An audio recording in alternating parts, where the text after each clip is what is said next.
Hey, this is Callie Davis, and this is my diversity book review. The first book I chose to talk about is This is the Way We Go to School by Edith Bayer. This is in the Reading Street curriculum series, and I read this every year at the beginning of the year to my students.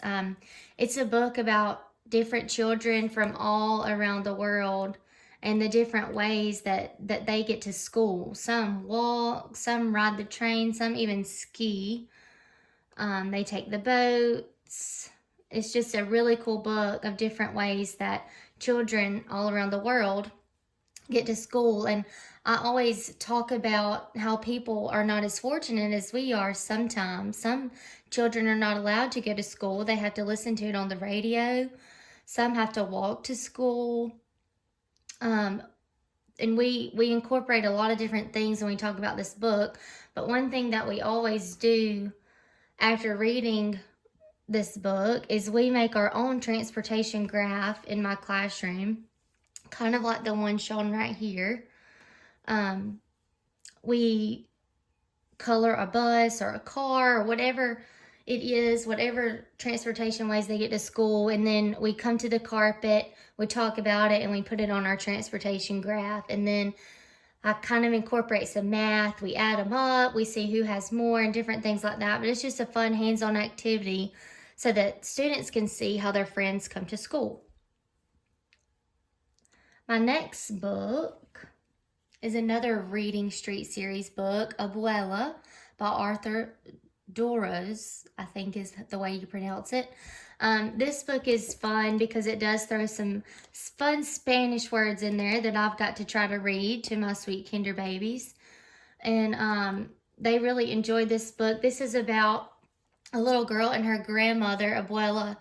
They go to the park and they see a bunch of birds. They're playing in the park, and then they have this big imagination about what would happen if they could fly all over New York City. And so the book is really just their imagination and what they would see if they were to fly over the city and how much fun they would have together. It's really a sweet book. You can tell they have a really good relationship. And so as I'm reading this book, we talk about our own grandmothers and the relationships we have with them and how loving and caring and kind they are and how they help take care of us. And so I also, when I'm reading this book, we do a character map, kind of like the one that you see here on the screen, which this is Camilla Cream. But we do Abuela, and we would talk about the way that she treats her granddaughter, the way that she looks, the way that she acts, and just do a big character map of it. And then you could even incorporate a compare and contrast graph of Abuela and your students' grandmothers, and just give everyone the opportunity to talk about their own family and things they do with their grandmother, and how Abuela right here may be different than their grandmother. So you can do so many activities with this. This is a diverse book from the Hispanic culture. Like I said, it's got some fun Spanish words that I get to try to read. My kids love it. And the last book that I chose is Moses Goes to a Concert. This is a Read Well series book by Isaac Millman.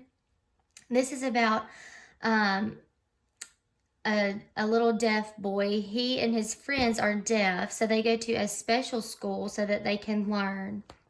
And one day, their instructor takes them on a field trip to a concert. And throughout the book, you can see them signing to one another so that they're able to communicate. Well, at this concert, they find out that the lead percussionist, this lady right here, is also deaf, and that she is able to be the percussionist of this orchestra because she can feel the beat in her feet on stage. And so the kids are able to talk to her after the concert, and she tells them that she worked hard, that that's what she wanted to do, and she was able to do it. And by the end of the book, when they come back home, Moses is telling his parents that if he works hard and he sets his mind to it, then he can be anything he wants to be when he grows up, even though he has this disability of being deaf. And at the end of the story, he says that he wants to be a percussionist, just like the one that he saw at the concert. So it's a really cool book about diversity. And even though people may not be like us or act like us or anything like that, that they can still do whatever they want to do and be whatever they want to be, as long as they put their mind to it and they work hard. And that's what this book is all about. It's a really sweet book. And it also shows some sign language in the back. So this would be so much fun, I think, for my kindergartners if we just made this a week, maybe like a unit where we learned the alphabet. If we learned sign language and we just signed the alphabet, I think that would be really fun to do, something I look forward to doing when I get back to school. Like I said, it would probably take a little while for them to learn it, but that would be so much fun just to explain that children learn in different ways, and some learn through sign language, and we can even learn sign language in our room so that we can communicate with others. So we would definitely be signing in our classroom, and as you can see here, we would learn the alphabet, sign language, and then we would write our names in sign language, learn how to spell our names in sign language. And this would have to be, for my kindergartners, be like the end of the year kind of activity, because we do have to learn our alphabet first, but it will be so fun to incorporate sign language throughout the year and discuss disabilities such as deafness and how we can communicate with others through sign. And so those are my 3 books. I have enjoyed reading each and every one of these in my classroom.